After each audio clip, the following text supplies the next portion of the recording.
I've been a solo wilderness guide for 15 years, mostly working in the dense, rainy forests of the Pacific Northwest. I rely on my compass and map, but more importantly, I rely on my instincts. This happened near the Olympic National Forest boundary during a scouting trip for a new, unofficial trail. I was 3 days into the hike when the rain started. Not a downpour, but a persistent misty drizzle that turned the forest floor into slick, dark mud. I knew I was slightly off the main route, so I was looking for small, faded orange plastic ribbons tied to tree branches, indicating an old hunter's path. Around noon, I found one. It was a faded orange ribbon tied tightly around a thick, moss-covered cedar branch. It was exactly what I needed.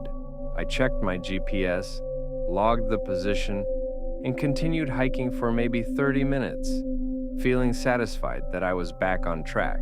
After hiking uphill for a long, tiring time, I noticed something strange.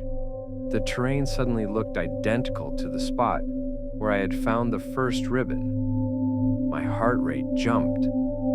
I looked at the tree line, and there it was, the same faded orange plastic ribbon, tied tightly around the same thick moss-covered cedar branch.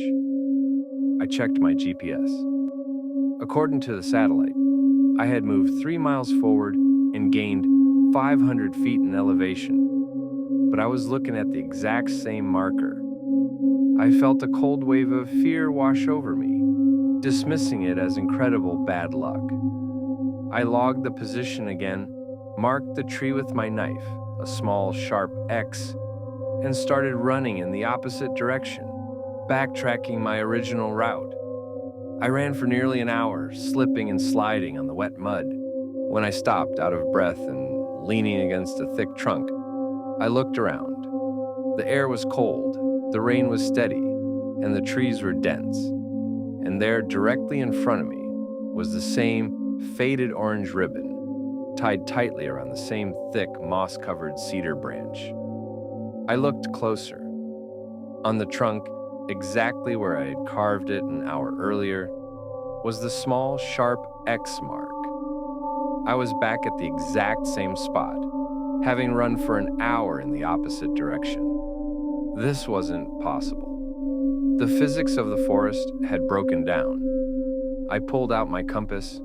It was spinning wildly, unable to find magnetic north. The air felt heavy, and the only sound was the drip, drip, drip of water on my poncho. I sat down, completely defeated. I closed my eyes and whispered a prayer. When I opened them, the ribbon was gone. The tree was still there. The X mark was still there. But the plastic ribbon was completely missing. I managed to hike out by following the sound of a distant creek. It took me another day, but I finally reached the park road. I never told anyone about the GPS data discrepancy or the repeating X mark. 2 weeks later, I read an article about a small, abandoned hunting camp found deep in the Olympic wilderness. The article mentioned that the abandoned camp was marked by small, faded orange plastic ribbons tied to tree branches. The article casually added a final, chilling detail. When the rangers found the camp, they noted that the tent had been carefully zipped up from the outside, and on the front flap, the hunter had carved one single, small, desperate letter, X. I still carry a compass, but I know now that sometimes the forest doesn't want you to leave, and it will use your own markers to bring you back home. I had planned a 5-day solo hiking trip into the deep woods near the Boundary Waters in Minnesota. It was late fall, and the temperature was dropping, guaranteeing I would be the only person out there. Solitude was the goal, and I found it. I was meticulous about bear safety.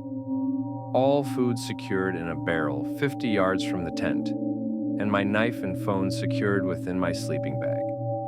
The third night was cold. I woke suddenly, not to a noise, but to an intense feeling of being watched. The air inside the tent felt thick and stagnant, and I was shivering, even inside my high-rated sleeping bag. I lay there listening to the silence, straining to hear the smallest sound outside. There was nothing, just the deep, dead quiet of the cold forest. I tried to rationalize it as a midnight awakening, but the sense of violation was powerful. After maybe 20 minutes, I convinced myself it was nothing more than a bad dream and finally drifted back to sleep. I woke up naturally at dawn. The moment I unzipped my sleeping bag, I knew something was wrong. My bag, which was zipped up to my neck when I went to sleep, was now unzipped halfway down my chest. I always zip it tight. It's a habit. I told myself I must have done it in my sleep, perhaps due to the heat, even though I was freezing. Then I looked at the floor of the tent. My backpack was sitting upright near the door. It was zipped, but one of the pockets was slightly open. I reached for it, and as I did, I saw something that instantly drained the color from my face. Lying neatly folded on the floor, right beside my empty boot, was a small, perfectly clean wool scarf. I had never seen it before. It wasn't mine, and it definitely wasn't there when I went to sleep.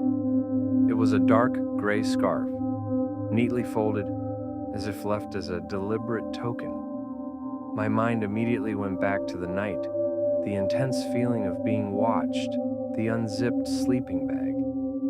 Someone or something had been in the tent with me while I was asleep. The panic was overwhelming. I ripped open the tent door and scrambled outside, checking the zippers and ground. The tent door was zipped tight from the inside, exactly as I had left it.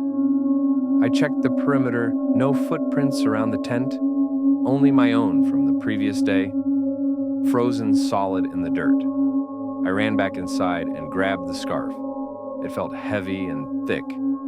As I unfolded it, I found it wasn't just a scarf. Sewn neatly onto the inside corner was a small embroidered white tag. It read, "Property of Camp Hemlock. Counselor, 1986. Camp Hemlock was a youth camp that had been shut down and abandoned 30 years ago, located about 50 miles south of my current location. I packed my camp in minutes, leaving everything I didn't absolutely need. As I was tearing down the tent, I noticed the wool scarf was gone from my hand. I distinctly remember setting it down on the ground beside my boot. I searched frantically, but it had vanished. I drove out immediately, reaching the nearest town by noon. 2 days later, I contacted the Forest Service and discreetly asked about Camp Hemlock. They confirmed the location was abandoned and closed due to unspecified events in the mid-'80s. But the most disturbing detail was something the ranger mentioned casually. The former head counselor, a man named Thomas, had been reported missing from that site in the summer of 1986, never to be found. I still have nightmares about waking up that night, knowing that someone, a long-dead counselor from an abandoned camp, was inside my tent, watching me sleep and carefully folding his scarf before leaving me a horrifying message